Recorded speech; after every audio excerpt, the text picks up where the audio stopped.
Before you receive your first badge, we must verify that you are a real human with real emotions and real experiences. Please answer the following question. Tell us an interesting story about anything that happened to you at any point in your life. My parents belonged to a doomsday cult, so I spent most of my childhood preparing for the day that the world would end, and we would be the only people who would survive, which is a pretty screwed up way to grow up, if you ask me. You know, I mean, like coming all the way out to the Golden Gate Bridge to call a phone number is absolutely nothing to me, so.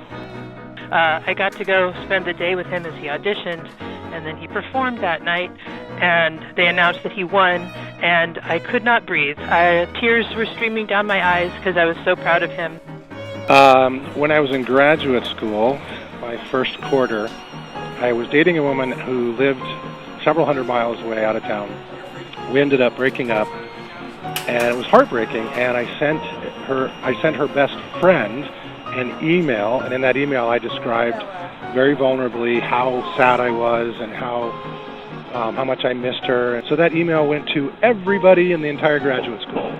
All the first years, all the second years, all the faculty, all the graduate students, several hundred, actually probably a couple thousand people received that email. My parents told me that if I stayed up too late at night, I would get haunted by a ghost, and I didn't believe them, so I stayed up really late. And I think I actually started getting haunted by ghosts. And so 4-year-old me used to love to nap in there. However, one terrible Friday, my dad was coming home from work and just ended up not seeing me when I was laying there, and he ended up running over my right leg. Subsequently, 2 years later, the same thing happened, but to the left leg.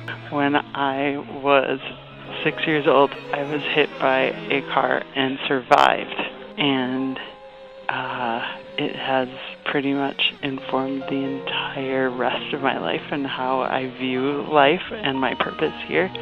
My goal now is always to give back, always to live life to the fullest. That's partly why I think my daughter and I are doing this game. And all the hot coffee poured all down my chest and in my underwear.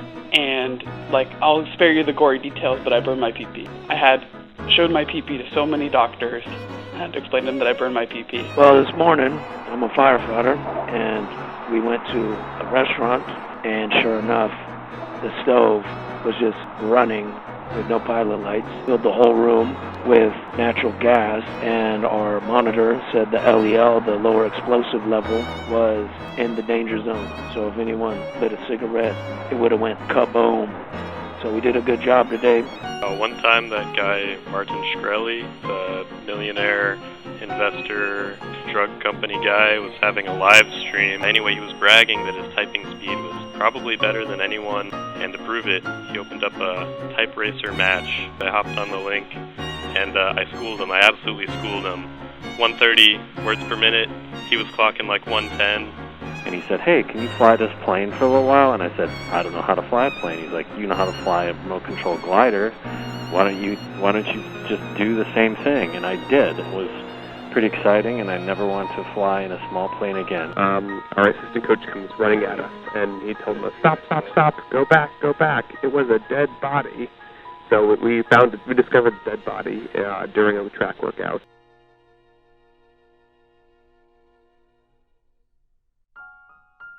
And the baby is the pride and joy of our lives, and she's here right now on board at 6 months old. She can't talk on the phone right now because she's asleep, but she babbles, and she would be talking if she was on the phone. And we're still unemployed with a baby doing this mission because this is our job and our duty as good citizens to finish the pursuit. My dad was driving on a four-wheeler out hunting, and a tree branch fell and smashed his face. It just shattered his skull, and we all obviously freaked out. My dad's spine was shortened by about 10%, so he used to love saying that he was almost 6 feet, 5'11 3/4, and now he can't round up anymore. He's not always almost 6 feet because he's too short. But he can walk now, and he's doing really good. So I bartended at the party that we threw to celebrate his smash-anniversary, the 1-year anniversary of him being smashed by a tree. and I served the cocktail, which were headbangers, at the Smash Bar, and we handed out little cups that said, I got smashed with Daryl, and it was really, really cute. When I was in 8th grade, my lit teacher hit me with her car, and I almost broke my elbow. Not only that, she hit and ran. I once went on a trip to Antarctica, and while I was there, saw tons of penguins, thousands of penguins, and was laying down in the snow. And for a while, the penguins eventually started hopping over nearby and getting really close to the camera. Normally, they like to keep some space, but if you're stationary, they think that you're a rock. I went to the lookout, and for a minute, I was confused why there were so many men there. And then I realized, oh yes, indeed, it is a gay bar. So of course, there's going to be men at said gay bar. Oh, I was supposed to press a key once I was done. One time I told somebody that he was gay because I could tell he was gay. Turns out he wasn't gay. He was straight and he was asking me out. That's my now boyfriend. I think that's interesting because I thought he was gay. And you know what? I thought he was gay because he gave off gay vibes, and I mean that as a compliment. So what happens when you think somebody's gay? Well, when you find out that they're not gay, you might feel bad and say, oh my god, I'm so sorry. But what? Why are you sorry? Being gay is not bad, so maybe congrats. You're not gay, but it'd be cool if you were. And I love you. And it's only been 4 months, but maybe we're going to get married, and maybe we won't. What's marriage? It's like... she attempted to murder me, so how could it?